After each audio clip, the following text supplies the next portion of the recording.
성도 여러분 안녕하십니까? 먼저 이 시간은 오늘의 말씀을 개인적으로 묵상하는 시간이 되겠습니다.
성도 여러분 안녕하십니까? 오늘 열어주신 하나님께 감사드리며 말씀을 나누기 전에 기도하시겠습니다. 하나님 아버지, 오늘 주신 말씀이 오늘 내게 무슨 의미가 있는지 깨닫게 하여 주시옵소서. 예수님의 이름으로 기도합니다. 아멘. 동방의 왕들과의 싸움에서 전리품 하나 챙기지 않고 돌아온 아브라함은 이제 주변의 견제와 보복을 걱정하지 않을 수 없게 되었습니다. 이때 하나님은 아브라함을 찾아와 하신 말씀이 15장 1절에서 아브라함아 두려워하지 말라. 나는 내 방패요 너의 지극히 큰 상급이로다 라고 위로하며 힘을 주셨습니다. 아브라함은 이 말씀을 믿었고 이 말씀은 아브라함에게 축복이 되었습니다. 우리에게도 오늘을 살면서 하나님의 격려에 대한 말씀에 대한 믿음이 필요합니다. 그 믿음은 오늘의 염려를 제거해 줄 것입니다. 그런데 아브라함에게는 여전히 궁금한 것이 있었습니다. 후사를 통해 큰 민족을 이루겠다고 했는데 아직도 자녀가 없는 것이었습니다. 아브라함은 이 약속이 언제 어떻게 이루어질지 궁금해하다가 자신의 종이었던 다메섹 사람 엘리에셀을 통한 민족을 형성하면 어떻겠냐고 하나님께 물었습니다. 그러나 하나님은 반드시 아브라함과 사라를 통해 민족을 밤에 밖으로 데리고 나가 하늘의 별들을 보여주시며 후손들이 이 별처럼 많겠다고 다시 한번 약속했습니다. 그런데 현실은 아직 자식이 하나도 없었습니다. 그러나 이 약속에 대한 아브라함의 반응은 6절에서 아브라함이 하나님의 약속을 믿었다라고 기록하고 있습니다.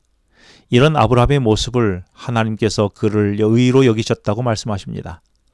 바울은 훗날 이 사건을 언급하며 로마서 4장 21절에 의심하지 않고 믿는 것이 성도의 의라고 말씀했습니다. 이어서 7절에 보면 하나님은 아브라함에게 지금 있는 이 땅을 너희 후손에게 주어 소유가 되게 하시겠다고 말씀하십니다. 그러나 현실은 아브라함은 아직 땅 한 평 소유하지 못한 상황입니다. 그래서 아브라함은 8절에서 주 여호와여 내가 이 땅을 소유로 받은 것을 무엇으로 알리까? 라고 하나님께 묻습니다. 그런데 하나님은 아브라함의 이 질문에 대답은 하지 않으시고 대신 좀 특별한 행동을 하셨습니다. 9절에 하나님은 아브라함에게 3년 된 암소와 3년 된 암염소 또 3년 된 수양과 산비둘기와 집비둘기 새끼를 가져오게 하시고는 새를 제어하고 동물들을 둘로 쪼개도록 하여 서로 마주대하게 놓으라고 하셨습니다. 그리고 솔개에 와서 먹지 못하도록 쫓으며 해질 때까지 땅에 두었습니다. 해가 지자 아브라함은 피곤에 지쳐서 깊은 잠에 빠졌고 깊이 잠든 아브라함에게 임하셔서 아브라함과 그의 후손들이 경험할 미래를 보여주셨습니다. 앞으로 후손들이 타국 남의 땅에서 4대에 걸쳐 400년간 종살이를 하며 고난을 당할 것이지만 결국 후손들을 힘들게 했던 나라는 하나님이 처벌할 것이고 후손은 큰 소유를 얻고 억압에서 벗어날 것이라고 알려주셨습니다. 이 일은 실제로 아브라함의 후손으로 형성된 민족인 이스라엘 백성이 애굽에서 400년간 타향살이와 종으로 힘든 고역을 하다가 모세와 함께 애굽에서 나오면서 많은 물품을 취하여 다시 가나안으로 돌아올 사건을 아브라함에게 미리 말씀해 주셨던 것입니다. 그리고 15절에 너는 장수하다가 평안히 조상에게로 돌아가 장사될 것이요 라고 말씀하시면서 아브라함은 애굽에서 타향살이로 고난을 받지 않고 먼저 죽게 될 것을 말하고 있습니다. 대신 애굽에서 400년간 4대에 걸쳐 다시 가나안으로 돌아올 때는 죄가 가득한 아모리 족속을 정복하고 심판할 것이라고 말씀합니다. 여기서 아모리는 당시 가나안을 대표하는 민족이었으므로 아모리를 정복한다는 말은 가나안을 정복하여 나라를 차지하게 될 것이라고 말씀하신 것입니다. 그러면서 이런 상황에 17절에서 해가 져서 어두울 때에 연기나는 화로가 보이며 타는 횃불이 쪼갠 고기 사이로 지나가더라 라고 기록합니다. 그리고 18절에서는 그 날에 여호와께서 아브라함과 더불어 언약을 세우셨다고 말씀합니다. 여기서 쪼갠 고기 사이로 연기나는 화로와 쪼갠 고기 사이로 지나가는 횃불의 모습은 무엇을 의미하는 것일까요? 이 의미는 생명을 걸고 어떤 일이 있어도 약속을 성취하시겠다는 하나님의 의지를 의미합니다. 실제로 오랜 시간이 지난 후에 타락한 인류를 구원하시기 위하여 예수님은 하나님의 백성을 그분이 약속한 가나안 땅인 하나님의 나라를 차지하도록 하기 위해서 십자가에 죽으시면서까지 이 약속을 성취하셨던 것입니다. 사랑하는 성도 여러분, 하나님이 하신 약속은 반드시 이루십니다. 비록 하나님의 약속이 아브라함의 생애에서 이루어지지는 않았지만 그 약속은 결국 이루어질 것입니다. 때로는 약속이 이루어지는 과정 속에 지체되고 힘들고 어려워 보이고 고난이 있을 수도 있지만 하나님의 계획은 반드시 성취됩니다.